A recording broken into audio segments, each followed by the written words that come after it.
विद्या वाग्मी ज्ञान रत्नाकर परम पूज्य गुरुवर आचार्य श्री उदार सागर जी मुनि महाराज की जय।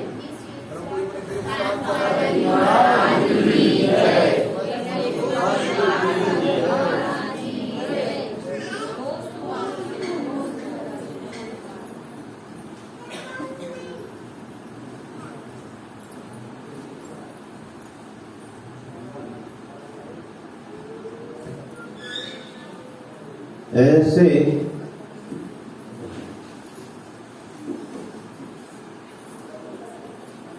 पुत्र को जन्म देने की अपेक्षा तो हम निसंतान ही रहते तो बहुत अच्छा होता। ऐसे विचार किसके मन में कब क्यों आते हैं?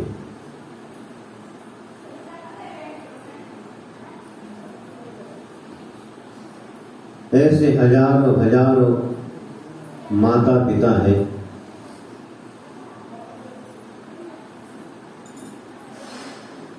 जब उनकी संतान उनकी उपेक्षा करती है उस समय उन माता पिताओं के मन में ऐसे विचार आते हैं कि ऐसे संतान को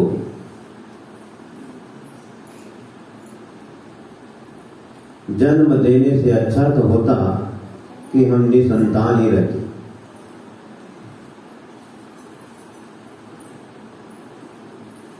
वर्तमान में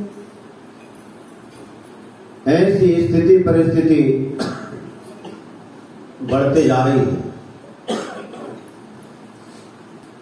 पता नहीं आदमी के मन में कौन सा भूत सवार हो गया है,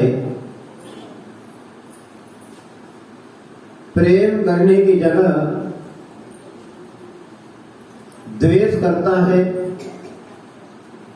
और बैर का बंद कर लेता है और ये जन्मों जन्मों तक चलता है। एक जन्म में छुटकारा नहीं मिलता है, ये संस्कार डल जाते हैं। आत्मा के साथ ऐसे कुसंस्कारों का मिलना, एक में खो जाना,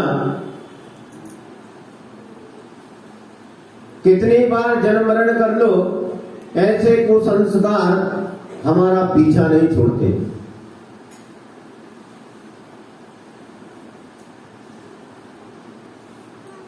एक परिवार में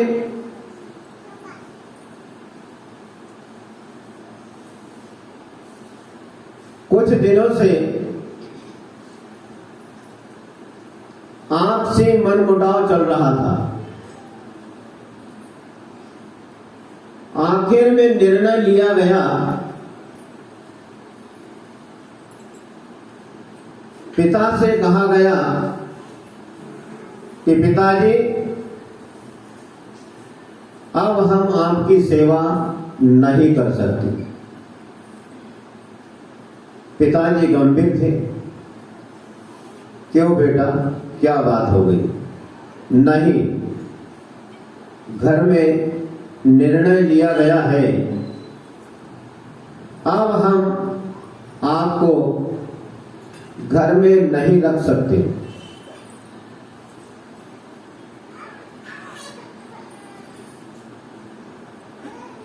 शहर में वृद्धाश्रम है, आपको वहां हम पहुंचाएंगे, आप वहां आराम से रहना, घर की गिल से आप भी शांति से रहोगे, आपकी देख रेख पूरी होगी, समय समय पर मैं आता रहूंगा, आप चिंता ना करें। पिता बेटे की बात समझ रहा था, उसके विचारों को कहा, ठीक है बेटा, जैसी तेरी इच्छा, जैसे तुम्हारे घर के लोगों की इच्छा, परिवार की इच्छा, मैं वृद्धाश्रम चलने को तैयार हूं। जब युवक पिताजी को छोड़ने के लिए वृद्धाश्रम के लिए निकला,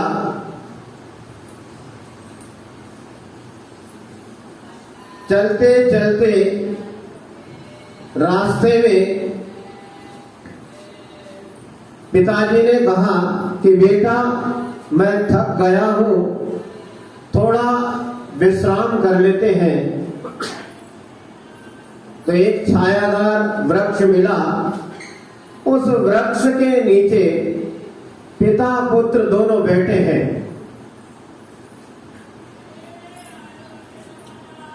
अचानक पिता की आंखों में आंसू आ गए और झरझर आंसू बह रहे हैं। बेटे ने पूछा, पिताजी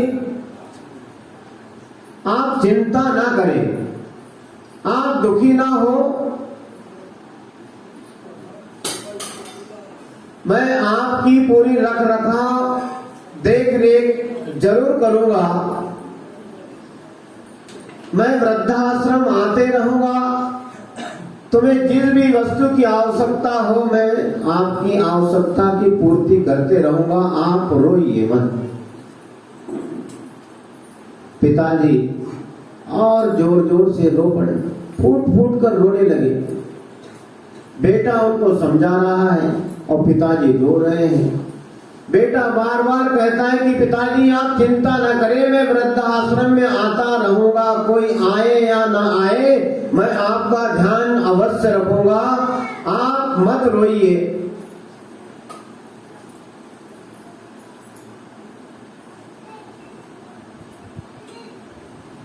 पिताजी चुप नहीं हो रहे थे। बेटा कहता है कि पिताजी आप बताइए, आपको क्या कष्ट हो रहा है, आपको क्या तकलीफ है, आप इतना क्यों रो रहे हैं? मैंने आपसे कुछ गलत तो नहीं कह दिया, मेरी बात का आपको बुरा तो नहीं लगा? तो पिताजी अपनी आंख पोंछते हुए बेटे से कहते हैं कि बेटा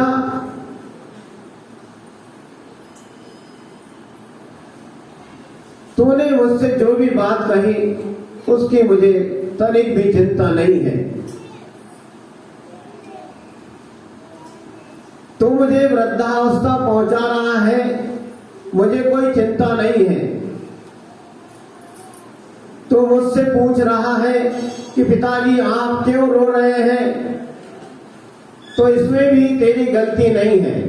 मेरे आंखों में आंसू तो इसलिए आ रहे हैं कि इसी वृक्ष के नीचे बहुत समय हो चुका है, इसी वृक्ष के नीचे मैं और मेरे पिता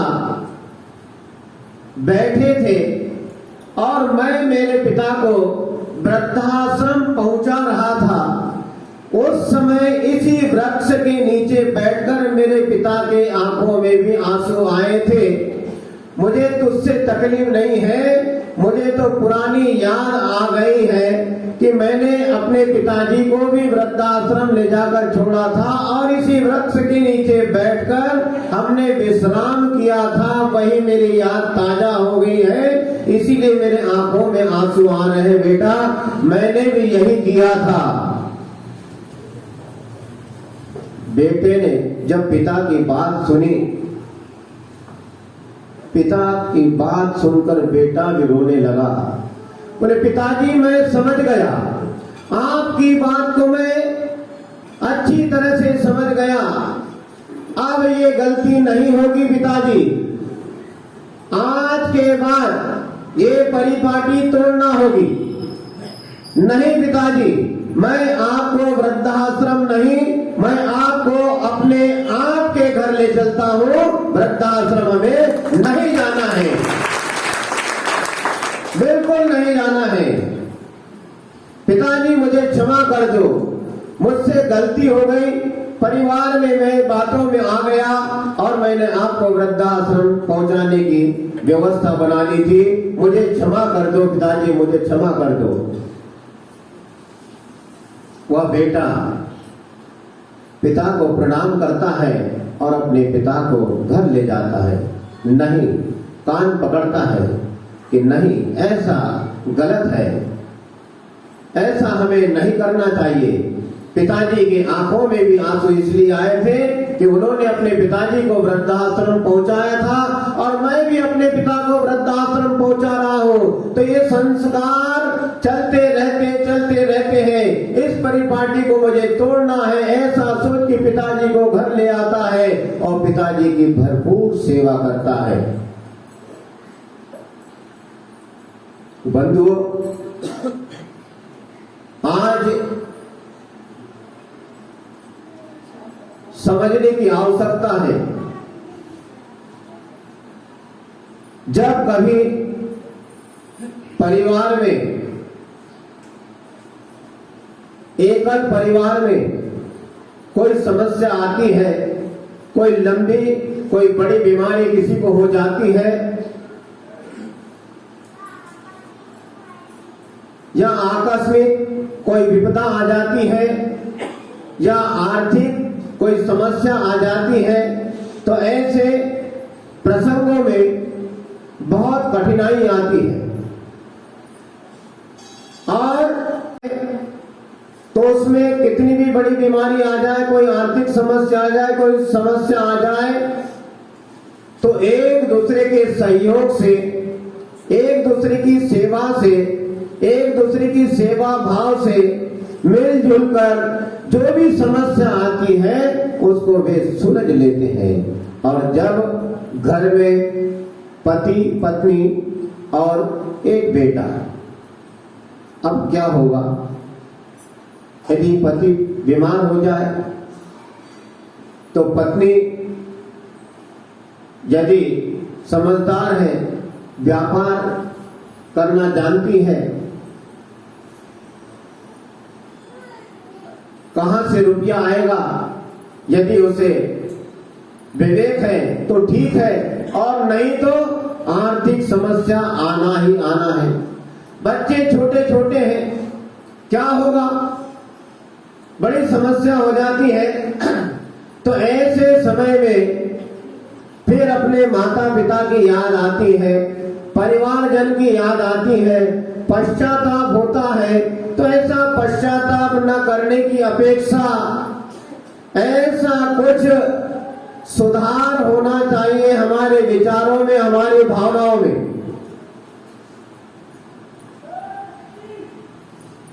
जैसे उस नवयुवक के मन में विचार आया और उसने अपने विचारों को परिवर्तित कर दिया पिताजी की बात सुनकर, और पिता को वृद्धाश्रम पहुंचाने की अपेक्षा अपने घर लेकर गया। ऐसे ही हमारे मन में भी यदि विचार आए, घर में वृद्ध माता पिता है, कोई बीमार है, कोई असहाय है, तो उसकी सेवा शुश्रूषा करना चाहिए। क्यों? क्योंकि हम जैसा बोएंगे वैसा हम पाएंगे।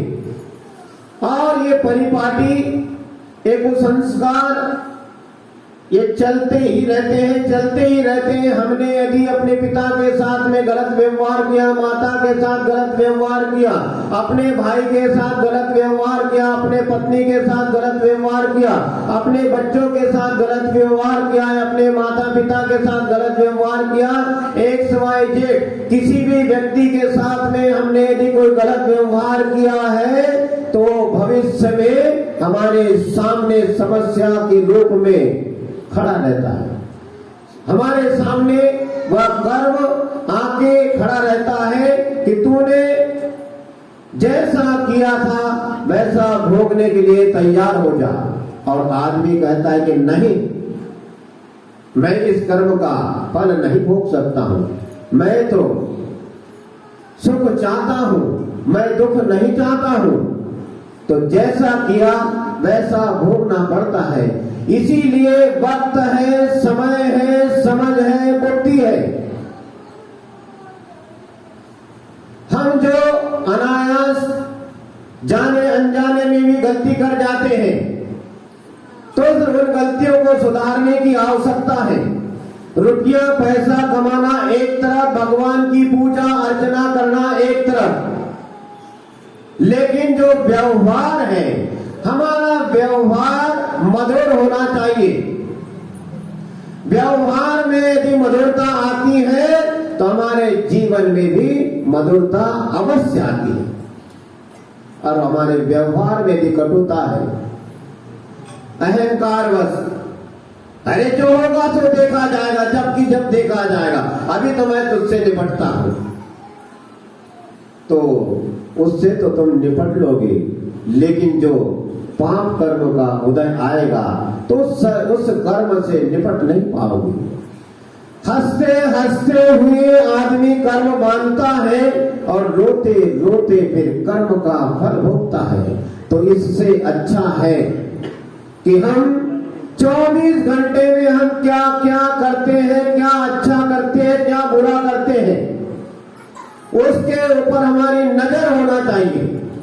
और हम किसी के साथ बुरा ना करें, किसी को दुख ना दे, किसी को कष्ट ना पहुंचाए, हमारे व्यवहार से किसी को तकलीफ ना हो, ऐसा काम करने के लिए 5 मिनट चिंतन अवश्य करना चाहिए कि मैं कहीं गलती तो नहीं कर रहा हूं, मेरी वजह से किसी को परेशानी तो नहीं है, मेरी वजह से किसी को कोई कष्ट तो नहीं हो रहा है। ऐसा चिंतन मनन अवश्य करना चाहिए और अपने आप को सुधारना चाहिए। और यदि हम नहीं सुधारते हैं तो परिपाटी कुसंस्कारों की चलते रहेगी। आज पिता के साथ हमने गलत व्यवहार किया, वही पिता भविष्य में आपको एक जन्म में, 2 जन्म में, 2-4 जन्मों के बाद में किसी ना किसी रूप में आपको मिलेगा। और उस समय आपने पिता को सताया, माता को सताया, परिवार के लोगों को सताया, उस समय तो उन लोगों ने आपको माफ कर दिया, लेकिन कोई जरूरी नहीं है 2-4-5 भव के बाद में वह प्राणी, वह जीव आपको क्षमा कर दे। ऐसा भी कहीं होता है कि कहीं वो बैर भाव यदि जागृत हो गया तो आपको फिर उसकी सब बर्दाश्त करना पड़ती है, तो फिर आदमी तंग आ जाता है। इसीलिए अपने दृष्टिकोण को बदले और अपना जीवन मंगलमय आनंदमय कैसे हो, अपना व्यवहार कैसे सुधरे और हमारे व्यवहार से सामने वाले को किसी प्रकार का कोई कष्ट ना हो, ऐसी मंगल भावना भानी चाहिए। और आपस में एक विचार करना चाहिए। हम यदि समाज में सुख शांति चाहते हैं और देश में शांति चाहते हैं और विश्व में शांति चाहते हैं तो सबसे पहले हमें अपने घर में शांति का वातावरण बनाना होगा। यदि घर में शांति का वातावरण बनाते हैं तो समाज में शांति का वातावरण बनेगा, अन्यथा नहीं बनेगा। और जब समाज में शांति का वातावरण बनता है तो समाज में शांति शांति शांति, तो पूरे विश्व में भगवान महावीर स्वामी का सिद्धांत जियो और जीने दो सभी लोगों के लिए वह लाभकारी हो सकता है। केवल हम मुख से, जुबान से बोलकर कि इसे विराम नहीं देना चाहिए। हमें अपने आप को सुधारने की आवश्यकता है। हमें एक दूसरे को कष्ट पहुंचाने की अपेक्षा सुख प्रदान करने की आवश्यकता है। एक दूसरे के साथ में प्रेम भाव, समता भाव लाने की आवश्यकता है। और जब भी कोई ऐसा सामूहिक कोई कार्य आता है तो उस कार्य को मिलजुल कर प्रेम भाव से करने की आवश्यकता है। आपस में प्रेम यदि है तो कार्य अच्छा आनंद पूर्वक सफल होता है। और यदि हम सहयोग की भावना भी न रखें, प्रेम की भावना भी न रखें और काम चलता रहे और काम यदि नहीं होता है तो कहते हैं अरे ये काम नहीं हुआ। तो क्यों नहीं हुआ? क्योंकि आपका सहयोग नहीं मिला। इसीलिए हम कहते हैं कि जब भी कोई कार्यक्रम आता है, कोई कार्य हो, तो सहयोग एक दूसरे का अति आवश्यक है, सद्व्यवहार अति आवश्यक है, प्रेम व्यवहार अति आवश्यक है। तो हमें अपने घर परिवार में, समाज में, विश्व में सुख शांति चाहते हैं तो सबसे पहले यही बात ध्यान रखें कि हम जैसा बोएंगे वैसा हमें काटना होगा। तो इससे अच्छा है कि हम अच्छा बोए और अच्छा काटे। यदि हम आम खाना चाहते हैं तो बबूल के पेड़ ना बोए, हम आम का बीज बोए तो हमें आम खाने को मिलेगा। बबूल के कांटे किसी को पसंद नहीं है, आम हमें पसंद है। इसीलिए हमें सबके साथ मधुर व्यवहार करना चाहिए। इसी मंगल भावना के साथ सभी का जीवन मंगलमय आनंदमय होवे। परम पूज्य गुरु आचार्य श्री उदात सागर जी महाराज की